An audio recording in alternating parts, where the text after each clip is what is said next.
जय शिव शंभू दोस्तों। 14 दिसंबर 2025 रविवार दशमी तिथि के दिन करें एक हल्दी दीपक वाला यह उपाय। माता लक्ष्मी जी के आशीर्वाद से जीवन के हर कष्टों से तुरंत मिल जाएगी। आपको मुक्ति, आपकी हर मनोकामना होगी पूरी और दोस्तों खुशियों से भर जाएगा। आपका घर बन जाओगे आप करोड़पति, क्योंकि दोस्तों इस बार दशमी तिथि के दिन बहुत सारे शुभ योगों का निर्माण हो रहा है जो कि कई वर्षों बाद आया है।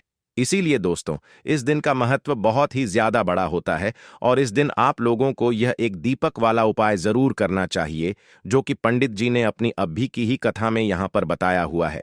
तो दोस्तों इस उपाय को आपको कैसे करना है, कब करना है, कहां पर करना है और उपाय को करते समय आपको किन किन बातों का ध्यान रखना है, यह सारी जानकारी हम आपको इस वीडियो में देंगे। तो चलिए दोस्तों वीडियो में आगे बढ़ते हैं। देखिए यह दिन इतना खास होता है, इतना महत्वपूर्ण होता है, देखा गया है कभी कभी बड़े बड़े पूजा पाठ अनुष्ठान से जो मनोकामना पूर्ण नहीं होती है वह आज 14 दिसंबर 2025 रविवार दशमी तिथि के दिन एक छोटे से उपाय करने से ही आपकी सभी मनोकामना पूर्ण हो जाती है। और बहुत सारे लोगों ने इस उपाय को किया भी है और उनको इस उपाय को करने का फल भी जरूर मिला है। अगर आप लोग भी इस उपाय को 14 दिसंबर 2025 दशमी तिथि के दिन करना चाहते हैं तो आप इस उपाय को पहले अच्छे से समझ लेना, सुन लेना, उसके बाद करना।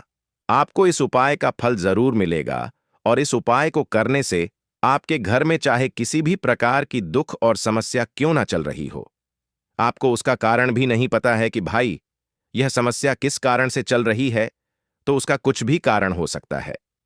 जैसे पितृदोष हो सकता है, शनि दोष हो सकता है, या किसी भी तरह का मंगल दोष भी हो सकता है, और भी बहुत तरह के दोष होते हैं, कुछ भी हो सकता है। पर आपको इस उपाय को करने के लिए अपने दोष को पता लगाने की भी जरूरत नहीं है। आज 14 दिसंबर 2025 रविवार दशमी तिथि के दिन इस एक दीपक वाला उपाय को आप लोगों को कर लेना है। दोस्तों अब हम समझते हैं इस वाले उपाय को हमें करना किस समय है। तो सबसे पहली बात दोस्तों हम समझते हैं कि यह एक दीपक वाला उपाय करना किसको है। तो देखिए यहां पर सीधी सी बात है कि यह एक दीपक वाला उपाय जो उपाय है यह किस लिए किया जा रहा है, या मनोकामना को पूर्ण करने के लिए किया जा रहा है, या आपके जीवन में जो दुख और परेशानियां हैं उनको दूर करने के लिए किया जा रहा है, या आपका कोई बड़ा काम है जो कि नहीं हो पा रहा है, आप उसके लिए इस उपाय को कर सकते हो। तो सीधी सी बात यह है कि आप अपनी किसी भी प्रकार की मनोकामना के लिए इस वाले उपाय को कर सकते हो। तो यह उपाय वह व्यक्ति कर सकता है जिस व्यक्ति को अपनी किसी भी प्रकार की मनोकामना भगवान शिव जी से पूर्ण करवानी हो। और अगर कोई भी माताएं बहनें जो हैं अपने घर की सुख और शांति के लिए, घर में धन समृद्धि को बढ़ाने के लिए यह वाला उपाय करना चाहती हैं, तो घर की जो बड़ी माताएं बहनें होंगी वह इस एक दीपक वाला उपाय को विशेष रूप से करें, क्योंकि माताएं बहनें घर की लक्ष्मी होती हैं और जब घर की लक्ष्मी कोई विशेष उपाय करती है तो उसका फल ही बहुत जल्दी मिल जाता है और बहुत बड़ा होकर मिलता है। अन्यथा इस उपाय को कोई भी व्यक्ति कर सकता है, चाहे वह बड़ा हो, चाहे वह छोटा हो, चाहे वह बच्चा हो। जिस व्यक्ति को यह एक दीपक वाला उपाय समझ आ गया वह व्यक्ति इस एक दीपक वाला उपाय को आज रविवार दशमी तिथि के दिन जरूर करें, क्योंकि उसको इस उपाय को फल बहुत ही जल्दी मिल जाएगा। क्योंकि 14 दिसंबर 2025 रविवार दशमी तिथि के दिन भगवान शिव जी बहुत आसानी से प्रसन्न हो जाते हैं। तो आइए अब हम समझते हैं कि इस एक दीपक वाला उपाय को आपको करना कैसे है और इस उपाय को करने का जो समय है वह क्या है। तो देखिए 14 दिसंबर 2025 रविवार दशमी तिथि के दिन किए जाने वाले यह एक दीपक वाला जो उपाय है यह मुख्य रूप से सुबह का समय होगा, प्रातः काल का समय होगा। किस समय होगा? सुबह का समय होगा। आपको कोशिश यही करनी है कि सुबह के समय हम इस एक दीपक वाला जो उपाय को कर लें। पर किसी कारणवश अगर आप सुबह को इस उपाय को ना कर पाओ, आपको कहीं काम से जाना हो या किसी और काम की वजह से आप उपाय को ना कर पाओ, तो आपके पास फिर दूसरा मौका रहेगा जो कि शाम के समय का रहेगा, प्रदोष काल का रहेगा। अब भाई प्रदोष काल का समय भी एक बहुत ही लोगों के मन में प्रश्न बन जाता है कि भाई यह समय होता कब है, कितने बजे से लेकर कितने बजे यह समय होता है, ताकि हमें उपाय के लिए जो है करने का समय पता लग जाए। तो हम आपको बता दें, प्रदोष काल का जो एक समय होता है, शाम का समय, वह होता है शाम के 6 बजे से लेकर शाम के 7 बजे के बीच का। इस समय के बीच में आप उपाय को करेंगे तो आपको उस उपाय का जरूर फल मिलेगा। तो शाम के 6 बजे से लेकर शाम के 7 बजे के बीच में आप लोग इस एक दीपक के दीपक वाला जो उपाय को कर सकते हो। तो भैया, बहुत सारे लोग यहाँ पर यह प्रश्न भी जरूर करेंगे कि भाई, हम तो नौकरी पर जाते हैं, हम अपनी ड्यूटी पर जाते हैं और आने में हमें देर हो जाती है, तो उस जगह पर हमें क्या करना चाहिए? तो देखिए, उन लोगों को भी टेंशन लेने की जरूरत नहीं है। अगर आप लोग इस उपाय को शाम के समय प्रदोष काल में कर रहे हैं और अगर आप आने में देरी भी हो जाती है, आपको आने में 7 बजे तक आप नहीं पहुंच पाते हो, तो भाई आप 7 या रात 8 बजे तक भी अगर उपाय को करोगे तो भी चल जाएगा। और अगर इससे भी थोड़ा देर हो जाती तो भी आप उपाय को कर सकते हो, क्योंकि 14 दिसंबर 2025 रविवार दशमी तिथि का दिन है। यह दिन बहुत ही कम आता है, पूरे साल भर में एक बार, इसलिए जब आपको मौका मिल जाए, जब आप इस उपाय को जरूर कर लेना। कोई भी उपाय हो, आप कभी भी कर सकते हो। आज रविवार तृतीय तिथि के दिन बस कोशिश करना कि समय के थोड़ा अंतर ही कर लो। पर किसी कारणवश अगर ना कर पाओ तो फिर आप थोड़ा देरी से भी कर सकते हो, आपको उपाय का फल जरूर मिलेगा।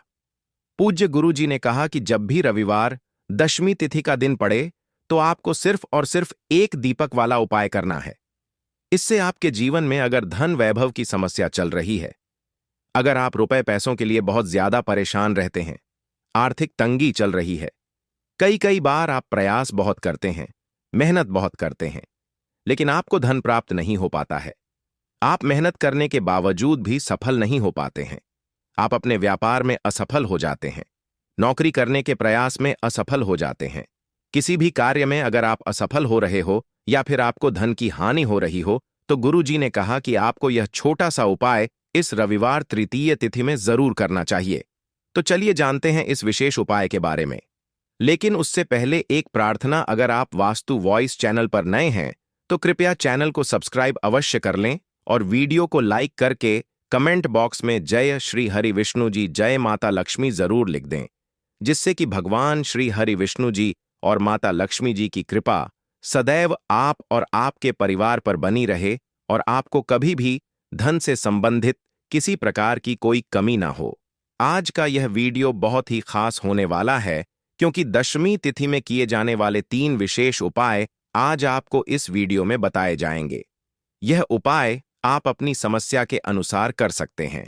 इन उपायों में आपको धन प्राप्ति के उपाय बताए जाएंगे, आपकी मनोकामना पूर्ति के उपाय बताए जाएंगे, जीवन में किसी भी प्रकार के संकट चल रहे हैं, समस्याएं चल रही हैं, तो उनको दूर करने के उपाय बताए जाएंगे। चलिए जानते हैं पूज्य गुरु जी द्वारा बताए गए सबसे पहले और सबसे खास उपाय के बारे में। इस उपाय के लिए आपको सबसे पहले जरूरत पड़ेगी एक दीपक और थोड़ी सी पीसी हुई हल्दी की। अब यह एक दीपक हल्दी डालकर घर में अगर आपने मार्गशीर्ष महीने के किसी भी रविवार के दिन जला दिया तो धन दौलत आप संभाल नहीं पाओगे। जितनी भी आपके घर में धन की कमी है, आपके जीवन से, आपके घर से दूर हो जाएगी और मां लक्ष्मी की कृपा से आपके घर में धन इतनी तेजी के साथ आना शुरू हो जाएगा जिसके बारे में आप कल्पना भी नहीं कर सकते हैं। देखिए दोस्तों, आज की वीडियो बहुत ही खास है। अगर आपके घर में भी लगातार धन की कमी आ रही है, घर में लड़ाई झगड़ा बहुत रहता है, या फिर घर में पैसे की कमी लगातार बनी रहती है, मतलब पैसा आता ही नहीं है। एक होता है कि पैसा आ रहा है लेकिन खर्च हो जाता है, फिजूल खर्ची होती है। लेकिन कुछ लोगों के घर में धन की कमी इतनी ज्यादा आ जाती है कि पैसा आना पूरी तरह बंद सा हो जाता है और घर में रहने वाला हर व्यक्ति, हर सदस्य पैसे को लेकर परेशान रहने लगता है। अब देखिए, हल्दी वाला दीपक आपके जीवन में चमत्कार का काम भी करता है, आपके घर में पैसे को बढ़ाने का काम भी करता है और पैसे को यानी धन को लाने का काम भी करता है। तो देखिए, दीपक के बारे में आपको बता दें कि हमारे शास्त्रों में भी लिखा है, जिस घर के सदस्य दीपक को सही दिशा में, सही जगह पर, सही तरीके से जला देते हैं, उनके घर में कभी पैसों की कमी नहीं आती है, उनके घर में कभी धन की कमी नहीं आती है। तो जो लोग दीपक से जुड़े उपाय करते हैं, दीपक अपने घर में जलाते हैं, सही तरीके से जिस तरह से दीपक जलाना चाहिए, उनके घर में हमेशा धन की वर्षा होती है। उनके घर में माता लक्ष्मी वास करती हैं। तो देखिए, दीपक तो अपने आप में वैसे भी बहुत चमत्कारी होता है। इसके बहुत चमत्कार होते हैं, बहुत लाभ होते हैं। लेकिन हल्दी वाला दीपक जो होता है, यह बहुत ज्यादा उत्तम होता है धन से जुड़ी समस्याओं को दूर करने के लिए और घर में हो रहे झगड़े क्लेश लड़ाई को दूर करने के लिए। तो देखिए, जिस घर में लड़ाई झगड़ा होता है, कोई किसी से आपस में ही घर के सदस्य लड़ते झगड़ते हैं, उनके घर में हमेशा पैसे की कमी होती ही होती है। क्योंकि कभी भी ऐसे घर में पैसा नहीं आता है, क्योंकि ऐसे घर में कभी भी मां लक्ष्मी का वास नहीं होता है। अब जैसे ही घर से आप लड़ाई झगड़े को दूर करते हैं, घर से क्लेश को दूर करते हैं, वैसे ही आपके घर में पैसा आना भी शुरू हो जाता है। तो देखिए, आज की वीडियो में जो हल्दी वाले दीपक का उपाय आपको बताएंगे, यह उपाय बिल्कुल नया है और इस उपाय 100% कारगर है। 100% कारगर है। 100% कारगर है। को करने से ऐसा समझ लीजिए कि रातों रात आपके जीवन से धन से जुड़ी समस्याएं भी दूर हो जाएंगी, घर में पैसा आना भी शुरू हो जाएगा, रुकना भी शुरू हो जाएगा। तो चलिए बात कर लेते हैं कि इस उपाय को आपको किस समय कैसे करना है। तो देखिए, सबसे पहले तो आपको यहां पर लेना है थोड़ा सा आटा, ठीक है ना। जो गेहूं का आटा होता है वह आप ले सकते हैं। अब आपको क्या करना है, आटे को मार लेना है। इसके अंदर आपको पिसी हुई 2 चुटकी हल्दी डालनी है। जब आप आटे में हल्दी डाल देते हैं तो आटे का कलर हल्का पीला हो जाता है। तो आपको आटे का दीपक बनाना है जिसके अंदर आपको हल्दी डालनी है। अब यह दीपक आपने तैयार कर लिया। अब इस दीपक का शेप यानी आकार आप कोई भी दे सकते हैं। गोल दीपक बना सकते हैं, चौकोर दीपक बना सकते हैं, कैसा भी दीपक आप बना लें जैसा आपको बनाना आता हो, ठीक है ना। अब आपको इसके अंदर शुद्ध देसी घी भरना है, रुई की बात ही लगानी है। और फिर इस दीपक के अंदर अलग से एक चुटकी पिसी हुई हल्दी आपको और डालनी है। अब यह दीपक आपको कहां लगाना है, अपने घर में आपको यह दीपक लगाना है। श्री हरि विष्णु के सामने देखिए। अगर आपके घर में तुलसी जी का पौधा है तब तो बहुत ही उत्तम है। आप यह दीपक जो है तुलसी जी के पौधे के पास लगाएंगे। अगर आपके घर में तुलसी जी का पौधा नहीं है तब यह दीपक आपको श्री हरि विष्णु के सामने लगाना है, अपने घर के मंदिर में। और यहां पर आपको एक मंत्र बोलना है, ओम नमो भगवते वासुदेवाय नमः। अब देखिए, ये जो आटे का दीपक आपने लिया है ना, आटे का दीपक जो होता है, यह आपके घर में कभी भी अन्न और धन दोनों की कमी नहीं होने देता है। क्योंकि यहां पर जब आप आटे का दीपक लेते हैं तो मां अन्नपूर्णा का आशीर्वाद आपको मिलता है। क्योंकि मां अन्नपूर्णा ही हम सभी को अन्न देती हैं। हमारे रसोई घर में जो अन्न का भंडार भरा रहता है वह मां अन्नपूर्णा की ही कृपा होती है। तो देखिए, हर व्यक्ति चाहता है कि उसके पास इतना अन्न हो कि वह खुद भी अपने घर का खर्चा कर सके, अपने घर के जितने भी सदस्य हैं उनके जीवन को चला सके। और हम तो यही चाहते हैं कि हम कभी भी किसी भी व्यक्ति से एक उधार ना लें, बल्कि दूसरे लोगों को पैसा दे है ना दूसरे लोगों की जरूरतों को पूरा कर पाएं। तो यहां पर सीधे सीधे में अन्नपूर्णा का आशीर्वाद मिल जाता है। दूसरी चीज कि जब आप हल्दी डालकर आटे का दीपक जलाते हैं तो श्री हरि विष्णु के साथ साथ मां लक्ष्मी की कृपा आपको मिलती है। अब मां अन्नपूर्णा का आशीर्वाद मिल गया, मां लक्ष्मी की कृपा मिल गई, श्री श्री हरि विष्णु का आशीर्वाद मिल गया। हल्दी से आपका गुरु ग्रह मजबूत हो गया। और हल्दी वाला दीपक अगर तुलसी जी के पास पौधे के पास जला दिया तो यह तो और भी उत्तम है। फिर तो आपको अधिक से अधिक धनवान बनने से भी कोई नहीं रोक पाता है। क्योंकि तुलसी का जो पौधा होता है यह श्री हरि विष्णु को सबसे प्रिय होता है। जैसे ही आप तुलसी के पौधे के पास अगर हल्दी का दीपक लगाएंगे या जलाते हैं, अगर घर में है ना, घर में ना हो तो मंदिर में भी लगा सकते हैं जाकर, तो ऐसा समझ लीजिए रातों रात ही आपके जीवन में चमत्कार का काम कर देता है। अगर आपके घर में तुलसी जी का पौधा नहीं भी है तब भी आप कोशिश करें कि घर में एक तुलसी का पौधा आप जरूर लगाएं। वैसे तो सभी के घर में होता है, जिनके घरों में नहीं है वह अपने घर के मंदिर में इस दीपक को लगा दें। तो देखिए, हल्दी वाला जो दीपक होता है यह आपके घर से सबसे पहले तो गृह क्लैश जो होता है, जो घर में लड़ाइयां हो रही होती हैं, आपस में ही एक दूसरे से जब लड़ते हैं ना लोग, तो उस घर में पैसे की कमी होती है, तो यह दीपक आपके घर से क्लैश को दूर करता है। क्लश दूर, वैसे ही धन की कमी दूर हो जाती है, यानी कि मां लक्ष्मी आपसे प्रसन्न हो जाती हैं, घर में पैसा आना शुरू हो जाता है। हल्दी आपने यहां पर ले ली, जो कि आपके गुरु ग्रह को मजबूत करती है, श्री हरि विष्णु को भी प्रसन्न करती है। तो ऐसा समझ लीजिए कि अधिक से अधिक धन घर में आना शुरू हो जाता है, क्योंकि श्री हरि विष्णु की कृपा मिल जाती है। दूसरी चीज आटे का दीपक है, तो मां अन्नपूर्णा भी प्रसन्न हो जाती है। तो यह एक दीपक ऐसा समझिए कि हर दिशा से आपको लाभ ही लाभ देता है, सुख समृद्धि आपके घर में बढ़ाता है, ग्रह क्लेश को दूर करता है। दूसरी चीज, अगर आपके घर में कहीं भी नेगेटिव एनर्जी है, नजर दोष है, कोई भी ऊपरी शक्ति है ना, जो आपको परेशान कर रही है, आपके घर में पैसा नहीं आने दे रही, आपके घर में लड़ाई झगड़ा जिस वजह से हो रहा है, वह भी आपके घर से दूर हो जाता है। क्योंकि हल्दी के पास जहां भी हल्दी होती है, थोड़ी सी भी हल्दी अगर आपके घर में कहीं रखी है, वहां पर कभी भी कोई बुरी शक्ति, नेगेटिव एनर्जी प्रभाव नहीं डाल पाती है। अपना हमेशा ऐसी चीजें हल्दी के पास से दूर रहती हैं।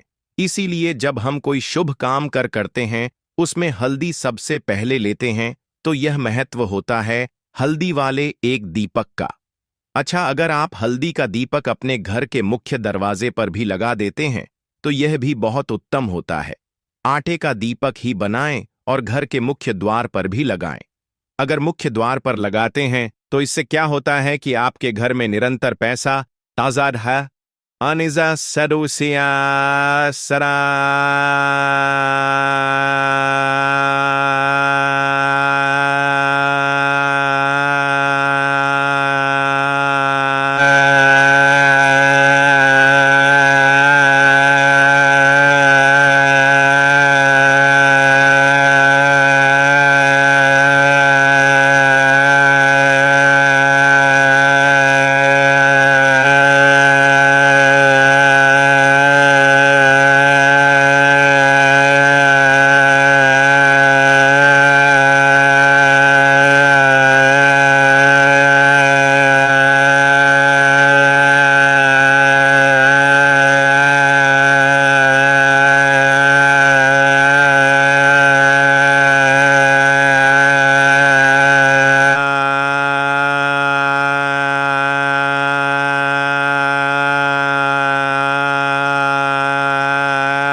आता है, प्रतिदिन आता है, हर महीने आता है, हर साल आता है, बढ़ता चला जाता है। कभी भी आपके धन में, आपके पैसे में कमी नहीं होती है, क्योंकि मुख्य द्वार से ही मां लक्ष्मी आपके घर में प्रवेश करती हैं। और देखिए, सबसे पहले मां लक्ष्मी की नजर जो पड़ती है, वह आपके मुख्य दरवाजे पर ही पड़ती है, और मुख्य द्वार पर ही आप हल्दी का दीपक लगाते हैं, तो वह प्रसन्न होती हुई आपके घर में आती है।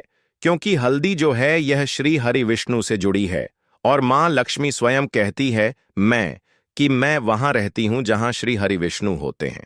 अब यह दीपक ऐसा समझ लीजिए कि जब आप जलाएंगे मुख्य द्वार पर, तो स्थिर लक्ष्मी का आपके घर में वास होगा। कभी भी मां लक्ष्मी ऐसे घर को छोड़कर नहीं जाती है। तो दो उपाय हो गए, एक तो आप अपने घर में दीपक जला सकते हैं, दूसरा मुख्य द्वार पर, ठीक है ना। अब बात कर लेते हैं अपने तीसरे उपाय की। देखिए, तीसरा उपाय जो अब आपको बताने जा रहे हैं, यह है मनोकामना पूर्ति का उपाय। मनोकामना जिनकी अधूरी है, पूरी नहीं हो रही है, बहुत कुछ कर लिया लेकिन पूरी होती ही नहीं, मनोकामना, तो आपको यह तीसरा वाला उपाय करना है आज दशमी तिथि की रात। तो देखिए, यहां पर आपको सबसे पहले हल्दी लेनी है, ठीक है ना। साथ ही साथ आपको खड़ा वाला नमक लेना है, 1 या 2 पीले फल लेने हैं। आप यहां पर पीले फल में बहुत सारे फल होते हैं जिनका रंग पीला होता है, कोई भी फल ले सकते हैं, ठीक है ना। उसके अंदर आपको 1 रुपये का सिक्का रखना है, एक छोटी सी पोटली बना लेनी है, और यह पोटली आपको किसी भी मंदिर में रखकर आ जाना है। चुपचाप से, किसी को बताना नहीं है इसके बारे में, और सीधे अपने घर पर आ जाना है। मंदिर में आप कहीं भी रख सकते हैं इसे। तो देखिए, यह उपाय करने से जो आपकी मनोकामना अभी तक अधूरी थी, पूरी नहीं हो रही थी, बड़ी से बड़ी मनोकामना भी पूरी हो जाती है जब इस उपाय को आप करते हैं। क्योंकि इस उपाय एक को करने से श्री हरि विष्णु आपकी मनोकामना को तुरंत पूरा करते हैं। दोस्तों, महिला हो या पुरुष दोनों ही रात में इन खास अंगों पर तेल जरूर लगा लेना। हम आपको एक ऐसा अंग बताएंगे जिस पर काफी लोग तेल लगाने से शर्माते हैं, और आप सभी लोग जानते ही हैं, जिसने कि शर्म उसके फूटे कर्म। जी हां दोस्तों, शरीर के इन 4 अंगों में यहां तेल लगाने से आपका शरीर स्वतः अपनी सारी बीमारियों को नष्ट कर देगा, यानी कि वह खुद ठीक कर लेगा। तो वह 4 अंग कौन कौन से हैं और कौन सा तेल लगाना चाहिए? ध्यान से सुनना। इस बात को, शरीर के इन 4 अंगों में से जो एक अंग है, वह ऐसा अंग है जहां पर आपको तेल लगाना जरूर चाहिए। आप सभी लोगों ने सुना होगा, जिसने कि शर्म उसके फूटे कर्म। यह बात बिल्कुल सही है। आपको बिल्कुल भी शर्म नहीं करना है। जो लोग इस वीडियो को छोड़कर जाना चाहते हैं, वह अभी ही चले जाएं, क्योंकि यह जानकारी बहुत ही महत्वपूर्ण और लाभकारी है।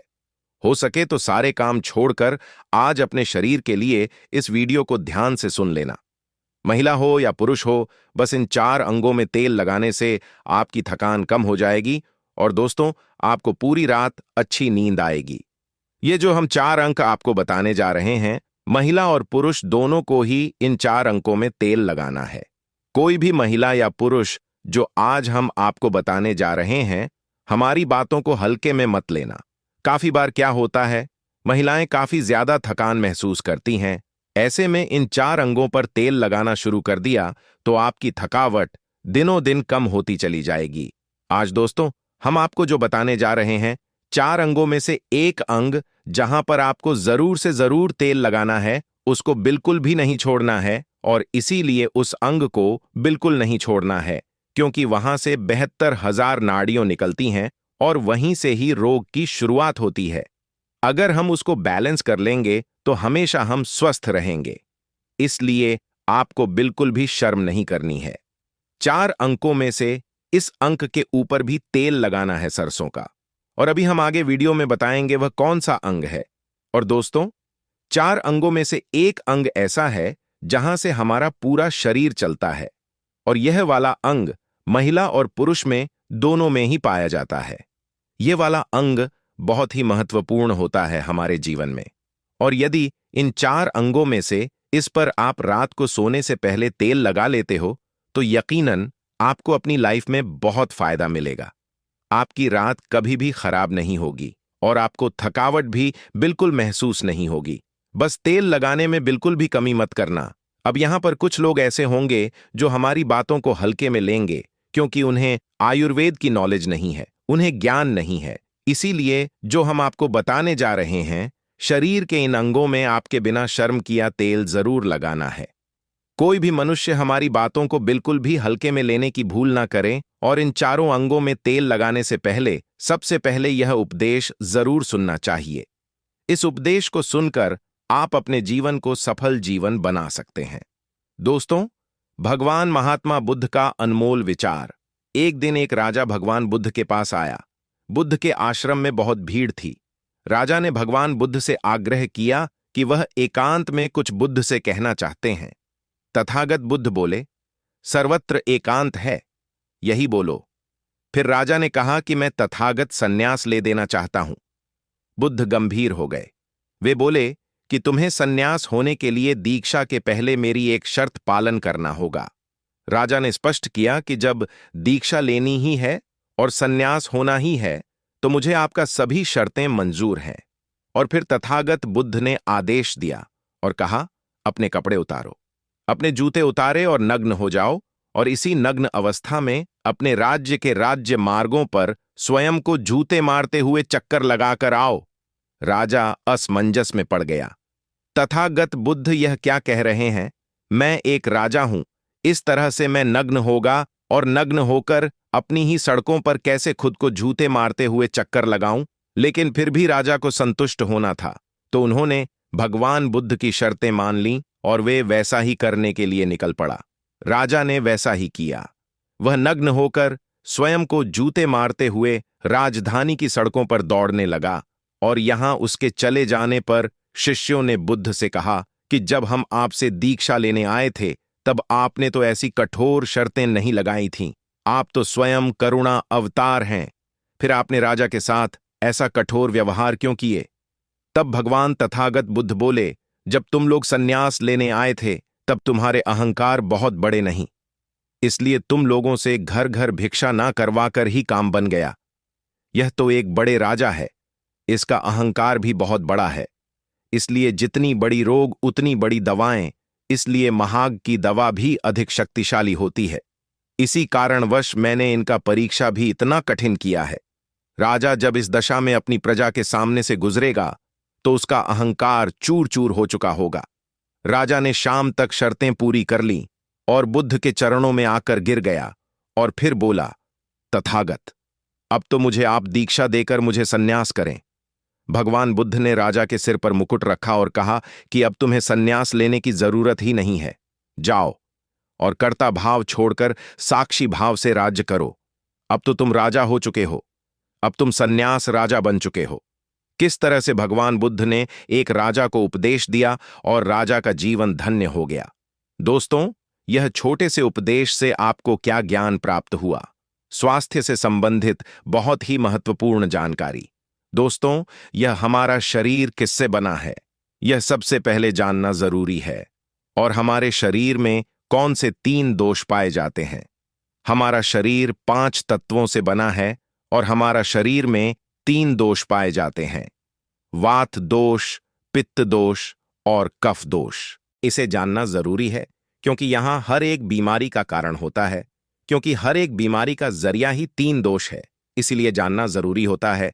तो आपका शरीर का सबसे महत्वपूर्ण दोष यह 3 दोष है, पित्त दोष, कफ दोष और वात दोष। अगर आप शरीर का वात दोष गड़बड़ हो गया तो 60 से 70 पर बीमारी होगी। अगर आपके शरीर का पित्त दोष गड़बड़ हो गया तो 60 से 70 पर बीमारी होगी। अगर आपके शरीर का कफ दोष गड़बड़ हो गया तो 60 से 70 पर बीमारी होगी। दोष गड़बड़ हो गया तो शरीर में 15 से 20 पर बीमारियां होती हैं और आपके शरीर का कफ दोष गड़बड़ हो गया तो 5 से 10 पर बीमारी होती है। अब इन तीनों प्रवृत्ति हमारे शरीर में कब से कब तक रहती है? जब हम जन्म से बाल्या अवस्था में रहते हैं, यानी 0 से जब हमारा जन्म होता है और 14 साल की उम्र तक हमारे शरीर में दोस्तों इसकी प्रवृत्ति ज्यादा होती है। इस समय कफ ज्यादा बनता है। यह प्रकृति की देन है। कफ इसलिए बनता है क्योंकि हमारा शरीर ग्रो करता है। कफ बनना जरूरी है क्योंकि यह हमारे शरीर के बहुत ही महत्वपूर्ण अंग है। बस हमें यह ध्यान देना है, हम अपने बच्चों को ऐसी कोई चीज नहीं देना है जिससे उनका कफ और बढ़ जाए, क्योंकि बच्चे उस समय कुछ नहीं जानते। पेरेंट्स को जागरूक होना होगा। बस हमें अपने बच्चे को कुछ भी ऐसी चीज नहीं देना है जिससे उसका कफ और बढ़ जाए। बनाने वाली चीजें हमें उन्हें नहीं खिलाना है, नहीं तो क्या होगा? कफ से संबंधित जो 5 से 10 पर बीमारी है, जैसे टीबी, दमा, अस्थमा, शिजोफ्रेनिया, ये सारी बीमारियां इसकी वजह से होती हैं, जहां आपको ध्यान देना होगा। दोस्तों, हर पेरेंट्स को ध्यान देना होगा। और दोस्तों, वीडियो में आगे बढ़ने से पहले अगर तुम में से कोई जय जय बजरंग बली जी को मानता है तो अगर सच में ही है, आप इस वीडियो को लाइक कर नीचे कमेंट बॉक्स में एक बार जय जय बजरंग बली लिख देना। बजरंग बली जी, जो भी भक्त कमेंट बॉक्स में जय जय बजरंग बली लिखता है तो उसके मन में जो भी मनोकामना है वह पूरी कर देना। दोस्तों, इसके बाद हम आगे वाली अवस्था में आते हैं। बाल्यावस्था से युवा अवस्था। युवा अवस्था हमारा कब से कब होता है? जब हम 15 साल से 60 साल के बीच में होते हैं। दोस्तों, इस समय हमारा युवावस्था होता है। इस समय हमारे शरीर में पित्त प्रवृत्ति सबसे ज्यादा होता है, सबसे ज्यादा पित्त बनता है। इसलिए हमें यह ध्यान देना होगा कि हम ऐसी कोई वस्तु न खाएं जिससे हमारा पित्त बढ़ जाए। अगर हमारे शरीर में पित्त 100 से ज्यादा हो जाए तो हमें तुरंत डॉक्टर को दिखाना चाहिए, बढ़ जाएगा। तो दोस्तों, हमारे शरीर में 15 से 20 पर बीमारियां, गंभीर बीमारियां होती हैं। इसके बाद हमारा आता है वृद्धावस्था। 60 साल की उम्र हमारा वृद्धावस्था होता है। इस समय हमारे शरीर 60 साल की उम्र हमारा वृद्धावस्था होता है। इस समय हमारे शरीर 60 साल की उम्र हमारा वृद्धावस्था होता है। इस समय हमारे शरीर में वात बढ़ता है और वात से संबंधित 60 से 70 पर बीमारियां हमारे शरीर में होती हैं। तो आपको ऐसी कोई चीज नहीं खाना है जिससे वात रोग बढ़े। तो दोस्तों यहाँ आप समझ गए कि आपके शरीर में 3 दोष का क्या रोल है। इसीलिए इन 3 दोष संबंधित जो भी जानकारी जहां से मिले जैसे मिले उसे हासिल कर लीजिए और हासिल करके अपने जीवन में उतारें। कारण को हटा दीजिए और इन 3 देशों में क्या खाना है क्या नहीं खाना है इसका हमेशा ध्यान रखना है। इस दोष को बढ़ाने वाले चीजें कभी मत खाएगा। अब 3 दोष के बारे में जान गए। अब यह जानिए आपका शरीर 5 तत्वों से बना है और इन 5 तत्वों में 5 प्रोटीन, विटामिन सारे तत्व आते हैं। अब इस 5 तत्वों 5 में और 3 दोषियों में जो भी कमी आती है तभी आपका शरीर बीमार होता है, अन्यथा आपका शरीर बीमार नहीं होता। अब आप समझ गए आपका शरीर बीमार होने का क्या कारण है। जैसे कुछ लोग रोते हैं, दोस्तों भगवान ने हमें यह कष्ट दे दिया, भगवान ने हमें यह बीमारी दे दिया, हमें गैस्ट्रिक अल्सर हो गया, हमें थायराइड, ब्लड प्रेशर, शुगर हो गया। क्यों हो गया? भगवान ने नहीं दिया, आपने खुद पाला है। जब आपको प्रकृति कहता है कि खाना खाने का नियम पालन करिए, पानी पीने का नियम पालन करें, इस प्रकृति का नियम पालन करिए, तो आप क्यों नहीं कर रहे हैं? जबकि हमारा शरीर उसी तत्व से बना है, प्राकृतिक तत्वों से ही तो बना है। हमारा शरीर भी पानी से ही तो बना है, खाने से ही तो बना है, पोषक तत्वों से ही तो बना है। यह सारे नियम का आपको पालन करना होगा। अब जब यह हमारा पित्त दोष कह रहा है कि यह चीज नहीं खाइए, पित्त और बढ़ेगा, तो आप उसे क्यों खाते हैं? पिज्जा बर्गर आप क्यों खाते हैं? चाय आप क्यों पीते हैं? चीनी आप क्यों खाते हैं? जब आप यह सारी चीजें खा रहे हैं तो आपके पेट में एसिडिटी बनेगा, आपके पाचन तंत्र बीमार पड़ेगा। तो जब आपका पाचन तंत्र बीमार होगा तो कुल तमाम बीमारियां आपको आएगी। यह तो आप खुद कर रहे हो ना, ब्रह्मांड नहीं दे रहा है, भगवान नहीं कर रहा है, आप इसे खुद जाने अनजाने में कर रहे हैं। हम अपने मन को, अपनी जीभ को कंट्रोल नहीं कर पा रहे हैं। तो दोस्तों ये सारी चीजें आप छोड़ दीजिए। अब दोस्तों बात करते हैं हमारे शरीर में तेल कौन सा लगाना चाहिए, कहां पर लगाना चाहिए, उस पर जानते हैं। समझ गए आपका शरीर निर्माण कैसे होता है। इसे सुरक्षा करना आपके हाथ में है कि सुरक्षा आप खुद करिए। शरीर की 4 महत्वपूर्ण अंग है जिससे आपके शरीर की सारी नसें जुड़ी हुई हैं। दोस्तों पहला पैर का तलवा, दूसरा है आपकी नाक और तीसरा है नाभि, चौथा है आपका सिर। यह 4 सबसे महत्वपूर्ण अंग है और इन चारों जगह पर आपको तेल लगाना है। दोस्तों बस यह ध्यान देना है कि आपको कब लगाना है और कैसे लगाना है। बस यह ध्यान देना है, रोज सुबह जो मॉर्निंग वॉक करता है नंगे पैर जमीन पर या फिर हरी घास पर, तो उसकी आंखों की रोशनी कभी कम नहीं होती। इसलिए आपको पैर के तालू में शुद्ध तेल लगाना है।